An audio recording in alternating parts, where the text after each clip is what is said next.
So, okay, this is the practice problems we're going to do in class, but you can choose to work them with us right now, or you can work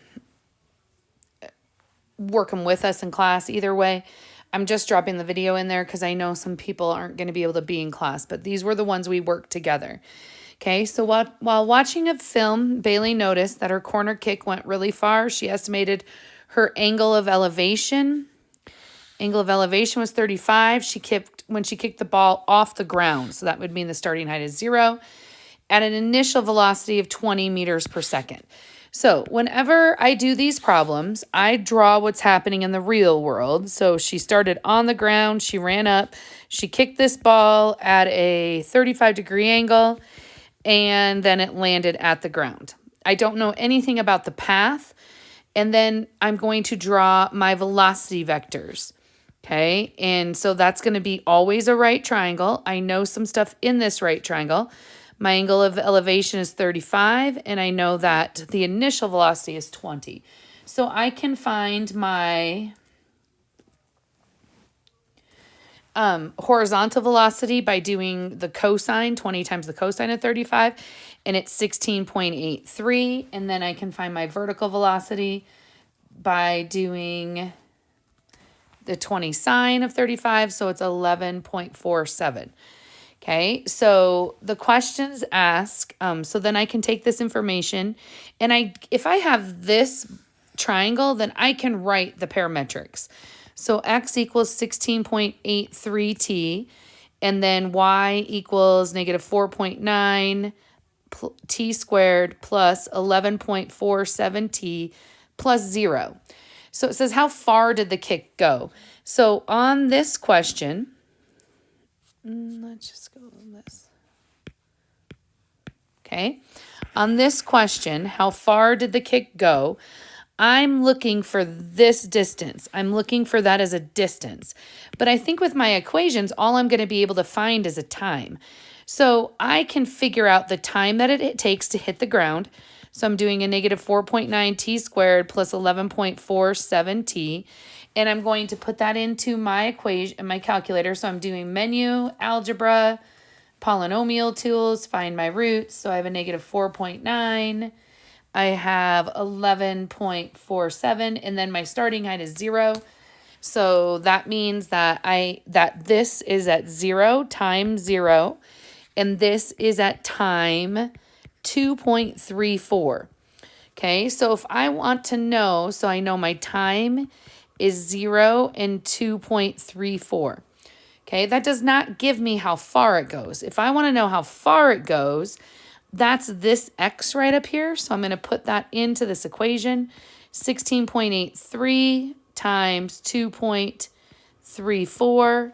And so I have 16.83 times 2.34. And my answer is 39.38 meters. So that thing went 39.38 meters. And I write things down as I go because you never know with these questions. So that's my answer to question 1. At what time did the soccer ball get to its highest point? So that's going to be up here, but I want the time of its highest point. Well, wouldn't I just take those 2 points and add them together and divide by 2? So I would divide this by 2 and I get 1.17. And so that is the time of my highest point, 1.17 seconds. And then it asks, what's the maximum height? All right, well, height is a y value, right? So I want a y value. So my maximum height is going to be negative 4.9 times 1.17 squared plus 11.47 times 1.17. So I'm going to do negative 4.9 times that 1.17 squared plus 11.47 times 1.17. And my answer is 6.71 meters. And so that is how I would do this question. Okay. Question 2. So if you did not do this with us as a class, I would pause right now and read it before you watch this. Okay, a leprechaun threw a coin with an initial height of 1.5 feet, so I'm in feet, at a velocity of 6 feet per second. If he threw the coin at a 15-degree angle and the coin landed 10 feet, what are the horizontal and vertical velocities? So let me draw what I know. I know there's a leprechaun, and I know he threw it into the air, and he was 1.5 feet tall, right? That's where he threw it from. I know that he threw the coin at 6 feet per second. Okay, at a 15-degree angle. Okay, and the coin landed 10 feet away. So this was 10 feet. It said, what are the vertical and the horizontal velocities? And this was a 15-degree angle. So if I look at this question, honestly, to find my vertical and my horizontal velocities, all I need is an initial velocity and an angle, which I have. So I'm going to say 6 cosine of 15. That gives me my vertical, I said cosine. So that's my horizontal velocity is 5.79 feet per second. And then 6 sine of 15 is my v sub y. So that's going to be 1.55 feet per second. So these questions were, these are just some examples of the story problems made by kids. I mean, this was all that it was asking. So I have an angle and the velocity. That's all I need to do. Okay. All right. Practice 3. So read this one, draw it, see if you got it. Pause so you can do that. A hockey puck was shot from center ice to the goal. So a puck, if you think about it, a puck is going to be on the ice. They're going to shoot it, and it's going to go to the goal. The puck was traveling 30 feet per second, so 30 feet per second at a 26-degree angle. So that means I know this is 26. The goal is 4 feet tall. 4 feet tall. So it could land anywhere in there. And 89 feet away. 89 feet away. Does the puck make it to the goal before it hits the ground? And what is the max height? Okay, so if I do this, I know, as long as I know, like I said this a couple minutes ago, if you know all of the stuff in this vector triangle, then you can write the parametrics. And it's going to be very easy for me to find the stuff in the vector triangle because I know the angle and I know the initial velocity. So 30 cosine of 26 is 26.96. This right here is 26.96. And 30 sine of 26 is 13.15. So 13.15. So that means x of t equals 26.96 t.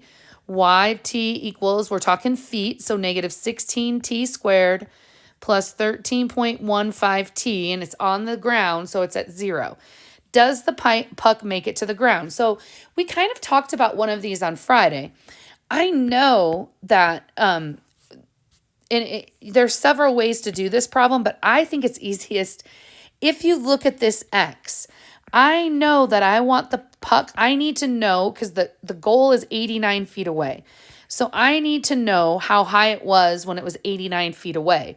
So what I'm going to do is I'm going to put 89 in for the x equation because that's a horizontal distance. And I'm going to solve for t. So t is 3.30 seconds. So this is when the puck is 89 away. And so then what I'm going to do is I'm going to take that and put it into the y equation.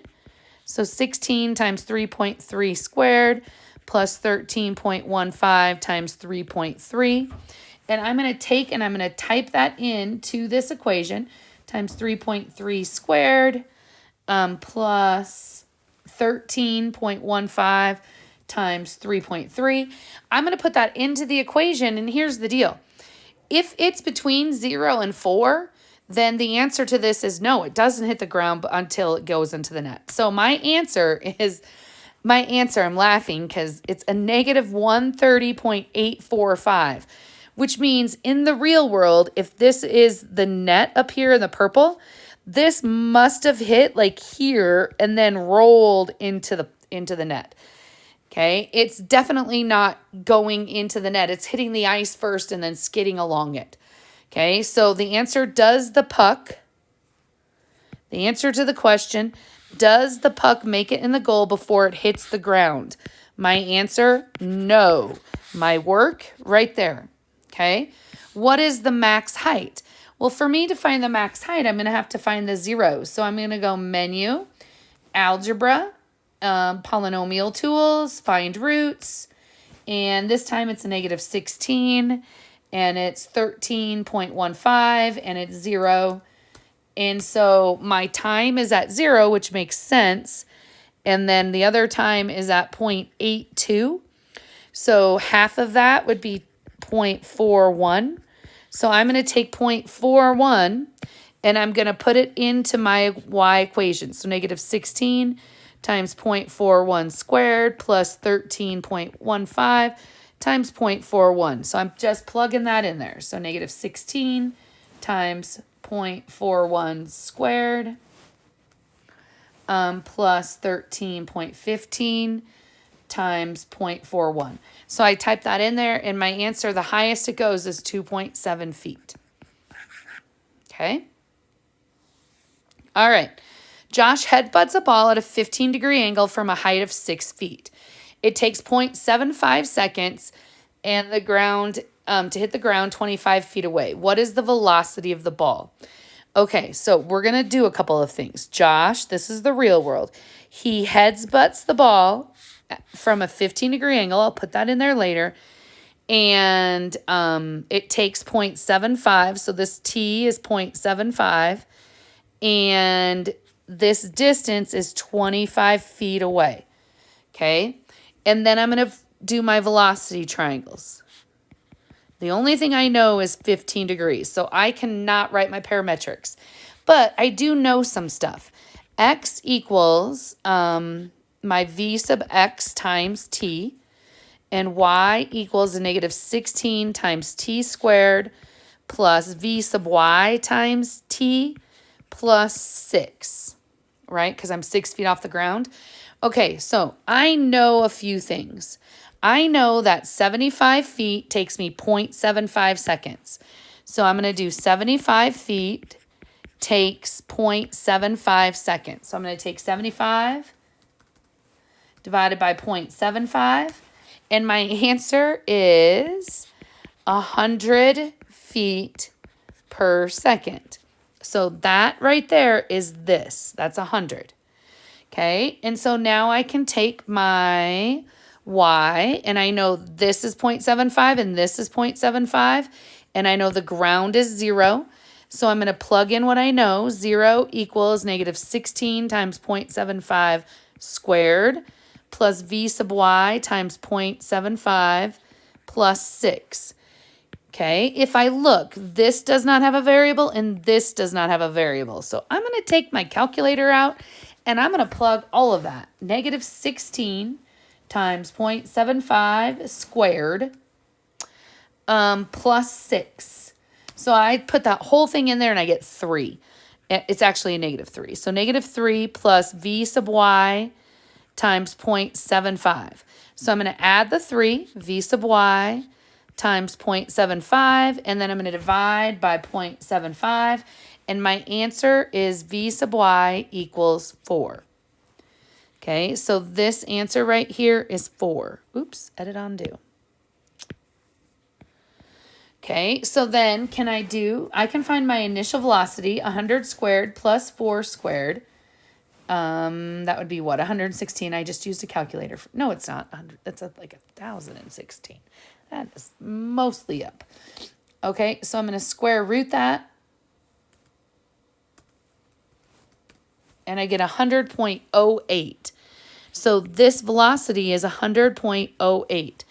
And so let's read the question and see what they wanted me to find. What is the velocity of the ball? My velocity of the ball is 100.08 feet per second. And again, these were just examples written by kids. I don't know that anybody could headbutt a ball at 100 feet per second, but somebody did. All right, so last one. Go ahead and hit pause and try it. Okay, Jimmy John Jones is playing baseball with his friends. He hits the baseball with an initial velocity of 50 meters per second at a 35-degree angle. So if I know everything, so 50 cosine of 35 is 40.96, and then 50 sine of 35 is 28.68. 28.68. Okay. The ball left the bat at 0.75 meters, so that's important. How far does the ball travel, and what is its maximum height? So he hit it at 0.75 meters, and he hit the ball to here, and we want to know this distance. So I can write my parametrics because, like we've talked about, if you have this triangle, you can write your parametrics.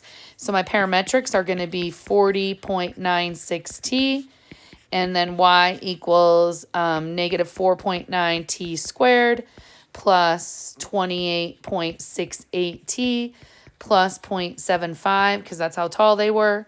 How far does the ball travel? Well, I would need to know the ground. So I'm going to do menu, algebra, polynomial tools, find roots, and I get a negative 4.9. I get 28.68, and I get 0.75. And so my answers are, I'm going to write both of these down. And that's where this sometimes gets confusing. So my answers, it gives me a negative 1 out here. It gives me a negative 0.026. But then it also gives me this time of 5.88. Okay, so if I want to know how far it goes, I'm going to use the 5.88 into this equation. So my answer to the question, how far, oops, I thought that was how far does the ball travel? So question 1, how far does the ball travel? I'm going to do 5.83. Nope, sorry, that's not an 8. It's 8 times 40.96. And so that answer is 240.845 feet. Okay, and then question 2 asks the question, what is the maximum height? That's when you're going to take these two times, add them together. So 5.88 plus a negative. You got to use the negative sign like we talked about the other day. Divided by 2. My time is 2.927 seconds. So I'm going to take that amount and I'm going to put that in for my time in my y equation. So I'm going to have a negative 4.9 times that number squared. I'm just copying and pasting it. Plus 28.68 times that number plus 0.75. So my answer is 42.72 feet. And so that would be my answer. So these are just some examples of some student problems. I need this today. I need a student problem either turned into me, emailed to me, shared with me. I don't really care, but I need your student problem.